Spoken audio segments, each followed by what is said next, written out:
Hello, I'm Kevin Watler, and this is your CMR Daily Buzz. The Department of Environment's turtle team have been extremely busy. There were so many turtle nests that they were out for more than 10 hours logging them all. Knowing more female turtles were coming back to nests one night, their visiting scientist Joe Roche went out for night work while enforcement were put out on anti-poaching patrol. Joe was checking nesting areas along 7 Mile Beach when he came across a turtle that took a wrong left turn and ended up in a pool. So Joe, Chief Conservation Officer Mark Orr, and a helpful tourist family helped the turtle out of the pool.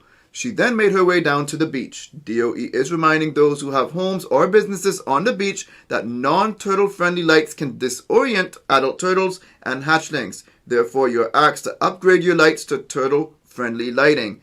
To find out more about the DOE's turtle-friendly lighting program, send an email to emu.doe@gov.ky.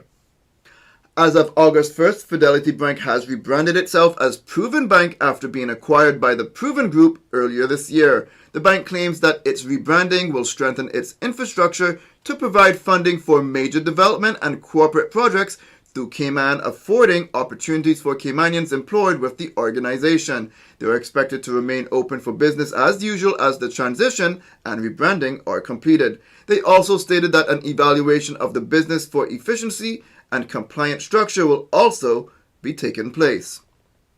The Cayman Islands Chamber of Commerce's Leadership Cayman class of 2022 raised $74,000 for Boys to Men, a local charity that assists high school boys who are 14 to 16 years old. 25 class members organized the lock-in fundraiser in July at the Chamber's offices in Governor Square. Now, each class member appealed to family, friends, and corporate donors. The class shattered its original fundraising target of $25,000.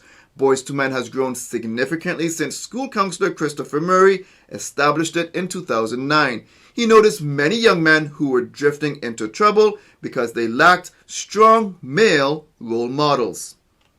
The Cayman Islands Center for Business Development launched its inaugural Grow Your Business program, a 15-month initiative intended to steer businesses through their growth period.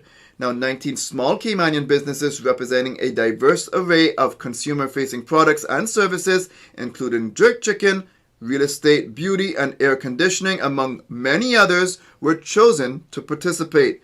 The entrepreneurs who have founded these businesses will participate in weekly 3-hour sessions until October, with training in specific areas that will aid in strategy formulation, decision-making, and increasing productivity. Now, each business is assigned a trained Center for Business Development advisor who will help the business navigate the 15 months of working closely with the entrepreneur, including identifying challenges and hurdles, creating and implementing a strategy of monitoring progress.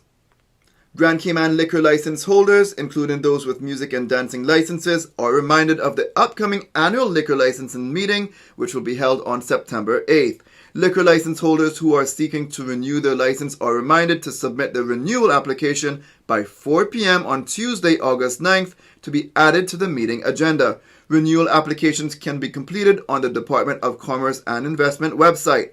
License holders are also advised that licenses expiring on September 30th must be renewed at this annual session to operate for the new license period, which begins on October 1st.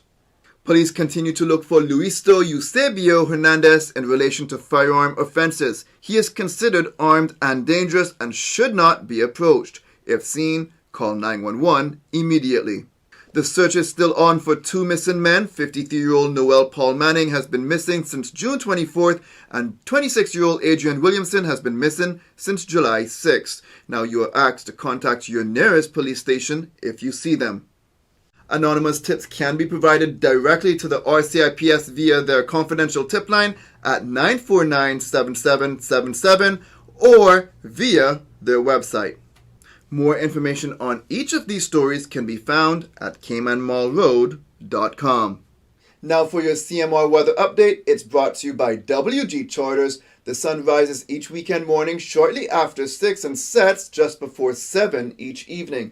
Higher rain chance on Saturday, so keep an umbrella or raincoat handy. The winds will be east between 10 to 20 miles per hour, and it's going to be very hot during the daytime. The temperature will rise to the high 80s, but it will feel Much hotter than that, it's going to feel around 100 degrees Fahrenheit because of the humidity. Now at nighttime, the temperature falls to the low 80s, and looking ahead to next week, similar weather conditions are expected. Pretty much your typical summer pattern of hot days, warm nights with scattered showers. CMR weather updates are brought to you by WG Charters. They offer private boat trips for a great price, so we encourage you to support them. Now for some regional and international news. The Bahamas government will host a week-long national memorial with various activities to honor the victims of Hurricane Dorian. The devastating Category 5 hurricane hit Bahamas on September 1st, 2019, killing at least 74 people and leaving many others missing and presumed dead. The government press secretary, Clint Watson, said that the activities will begin next month and will be held on Abaco and Grand Bahama, the two islands directly affected by the hurricane, as well as New Providence.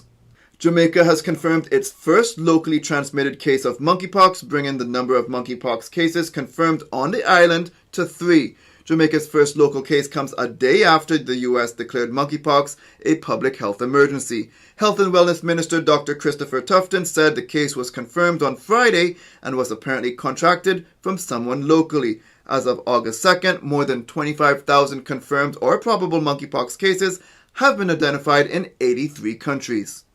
The Israeli military launched deadly strikes against what it said were Islamic Jihad targets in Gaza on Friday as tensions continue to rise between Israel and Palestinian militant groups. Islamic Jihad said in a statement that one of its senior leaders had been killed in an Israeli strike. The Palestinian Health Ministry said at least 10 people were killed, including a 5-year-old girl and a 23-year-old woman. Another 75 were injured, it said. Israel insists most of those killed were militants.